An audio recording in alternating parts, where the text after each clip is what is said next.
Ravi de vous retrouver. Nouveau point sur la confrontation en cours entre l'armée israélienne et les différents groupes armés gazaouis.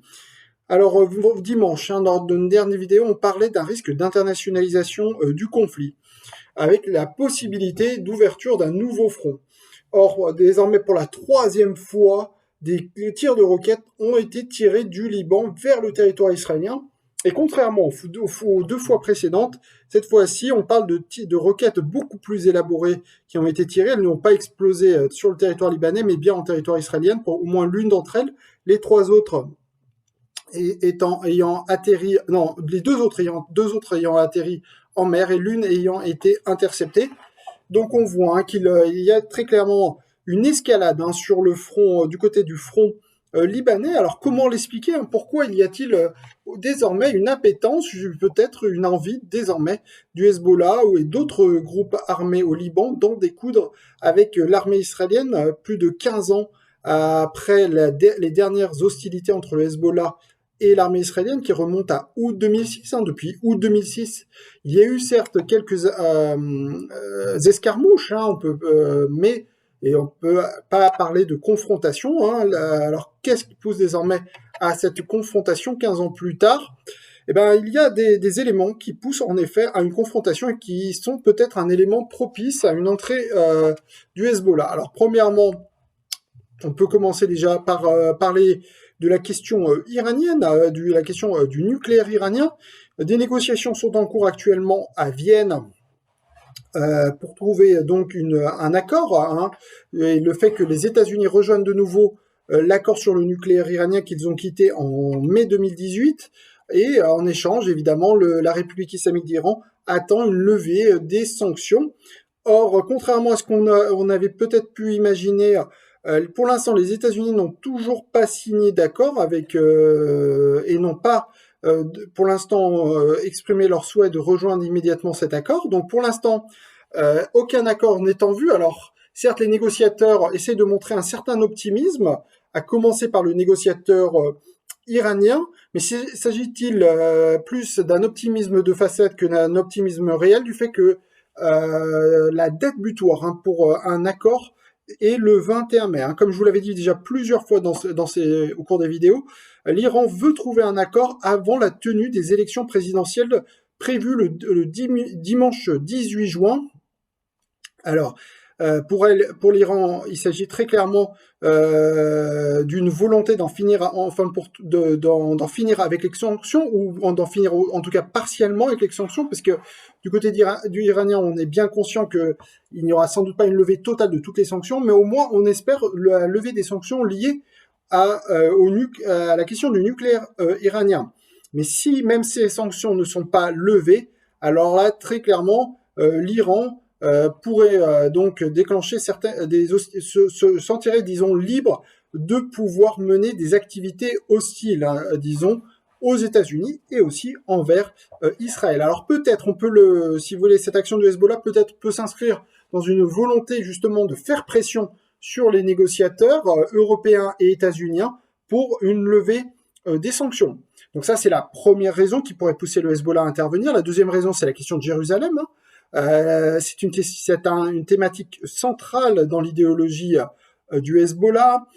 Et donc, quand le Cheikh Nasrallah s'exprime, vous le voyez toujours avec un décor en filigrane, la mosquée d'Al-Aqsa. Et donc, évidemment, tout comme le Hamas à Gaza, les incidents qui ont eu lieu à la mosquée d'Al-Aqsa ont été évidemment, pour le dire de façon très diplomatique, très mal perçus, pour ne pas dire qu'il s'agit d'un véritable affront pour le Hezbollah. Et donc, tout comme le Hamas, le Hezbollah veut aussi saisir cette question de Jérusalem pour montrer qu'elle a aussi, qu'elle défendra la souveraineté, si vous voulez, qu'elle s'opposera à cette souveraineté israélienne sur l'esplanade des mosquées.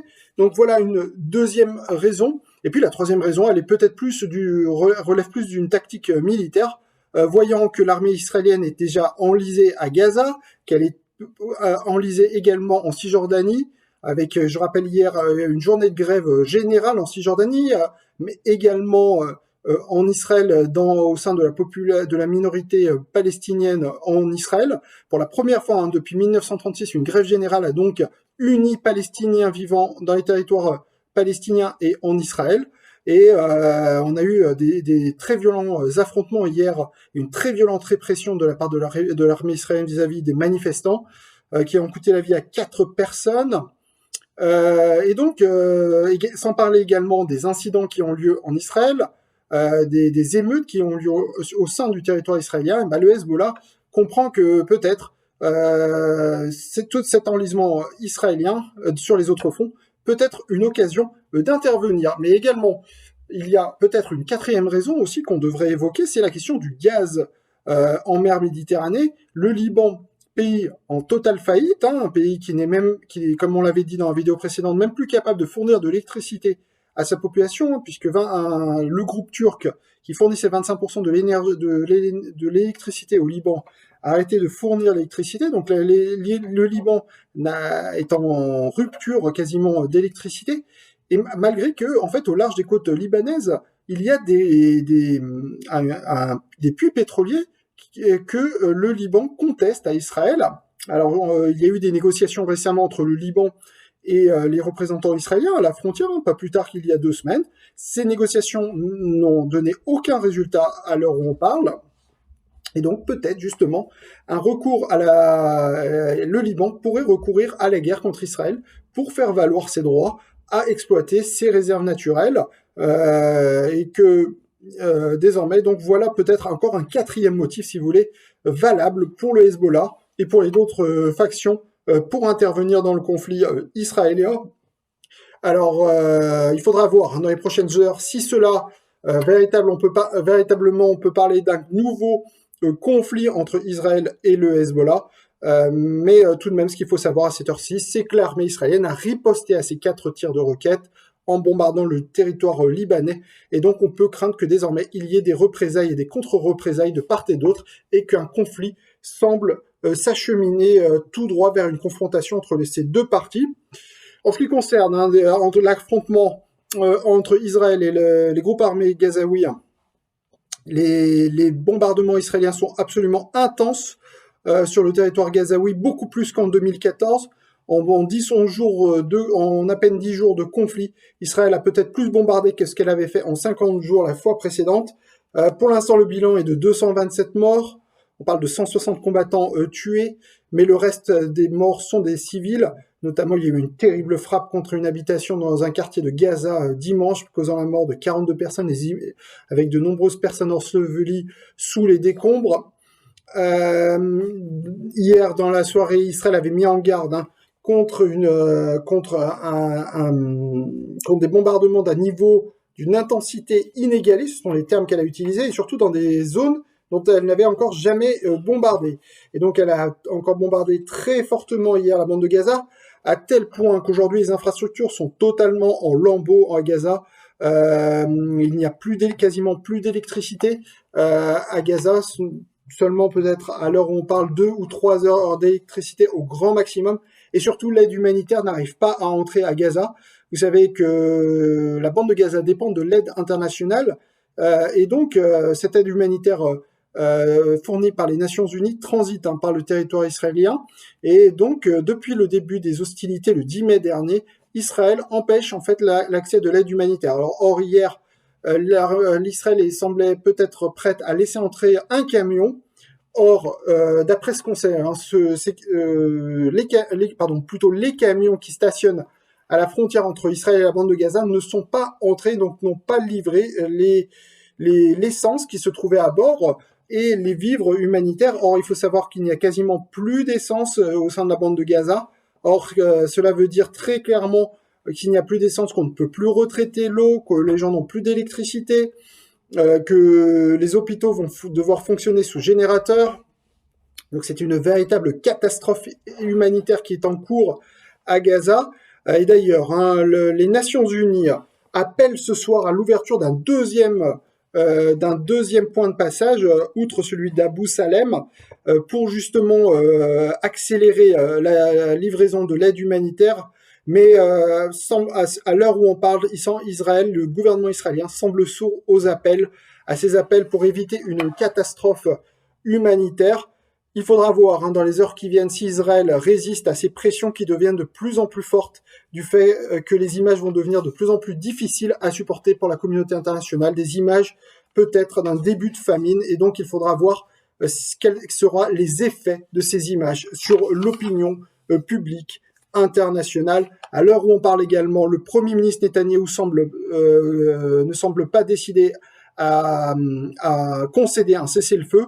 Bien au contraire, il parle même de possibilité de réoccuper la bande de Gaza, alors que désormais, une grande partie de la communauté internationale demande un cessez-le-feu. Toutefois, ce qu'il faut savoir, c'est que les États-Unis, pour la 4e fois, ont empêché la vote d'une résolution onusienne, et on apprend même que les États-Unis seraient prêts à mettre leur veto à un projet de résolution émanant de la France qui réclame un cessez-le-feu.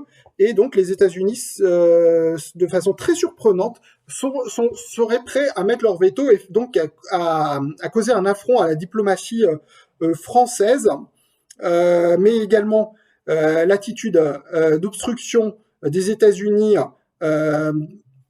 pour justement la mise en place d'un cessez-le-feu a également des répercussions diplomatiques avec la République populaire de Chine, qui très clairement a pris position pour la cause palestinienne depuis quelques jours. Même un incident diplomatique est à noter entre Israël et la République populaire de Chine, du fait que la couverture médiatique en République populaire de Chine est très clairement en faveur de la cause palestinienne. Et donc cela ne plaît guère à Israël. Et donc il y a eu un incident diplomatique à noter, mais également on voit que la République populaire de Chine est très mécontente de l'attitude pro-israélienne des États-Unis. Et donc il faudra voir également quel sera, s'il y a un impact géopolitique important, puisqu'en fait, si vous voulez, les États-Unis, la Chine essaye de discréditer en fait les États-Unis par leur position, si vous voulez, partiale dans ce conflit. Et donc, pour la Chine, il s'agit très clairement d'une volonté de décrédibiliser la diplomatie américaine qui semble de plus en plus enlisée par son soutien à Israël et qui donc évidemment l'empêche évidemment et qui en fait la met en fait ne la met pas plutôt à l'abri des critiques du reste de la communauté internationale.